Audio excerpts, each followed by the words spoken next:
আসসালামু আলাইকুম রহমতুল্লাহি ওবারাকাতু। ইসলামের ইতিহাসে প্রথম জুমা ও জামে মসজিদ। জুমার দিনে আল্লাহ তাআলার নিকট সবচেয়ে পছন্দনীয় আমল হলো জুমার নামাজ। রাসূল করিম সাল্লাল্লাহু আলাইহি সাল্লাম হিজরত করে মদিনায় যাওয়ার পথে কুবার 14 দিন অর্থাৎ কুবায় 14 দিন অবস্থান করেন। তিনি এখানে একটি মসজিদ নির্মাণ করেন, তার নাম মসজিদে কুবা। এই মসজিদের বৈশিষ্ট্য হলো, কেউ যদি ঘর থেকে ওযু করে মসজিদে কুবায় গিয়ে 2 রাকাত নামাজ আদায় করে তাহলে সে একটা উমরা হজের সওয়াব লাভ করবে। আলহামদুলিল্লাহ।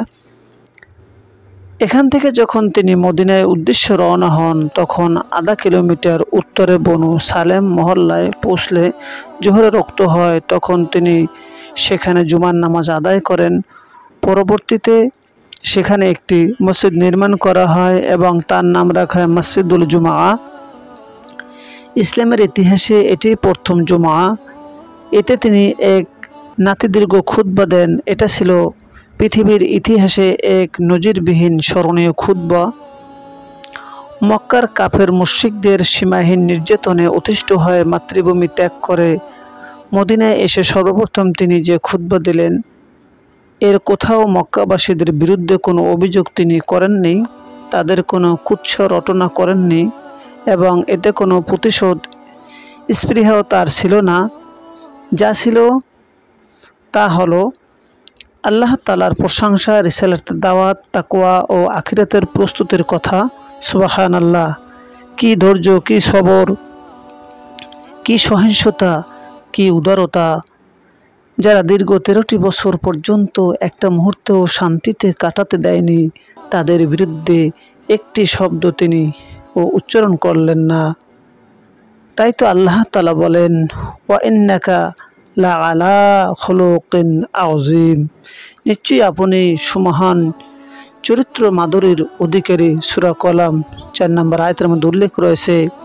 এটাই ছিল ইসলামের ইতিহাসে সর্বপ্রথম জুমা ও সর্বপ্রথম জুমার খুতবা।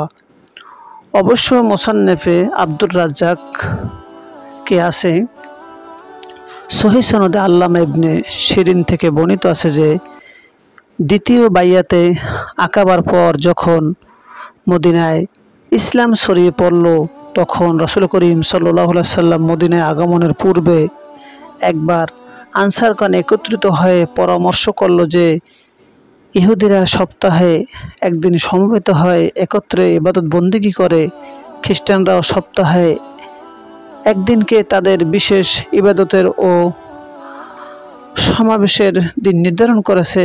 আমাদেরও উচিত আমরা সপ্তাহে একদিন সমবেত হয়ে আল্লাহর জিকির, তার হাম, তার নিয়ামতের কৃতজ্ঞতা প্রকাশ করব ও নামাজ আদায় করব।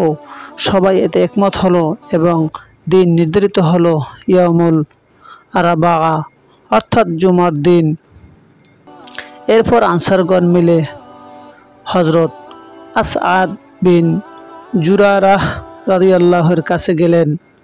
তিনি জুমার দিন সবাইকে নিয়ে একত্রে জুমার নামাজ আদায় করলেন। এই দুইটি মত আপনাদের সম্মুখে আলোচনা করেছি। মহান আল্লাহ তাআলা আমাদের সকল বিষয়ে হেফাজত করুন, 5 ওয়াক্ত নামাজ আদায় করার তৌফিক দান করুন। পৃথিবীর আল্লাহ তাআলা সকল মানুষকে, সকল মা বোনদের হেফাজত করুন। আমিন। আসসালামু আলাইকুম রহমতুল্লাহ।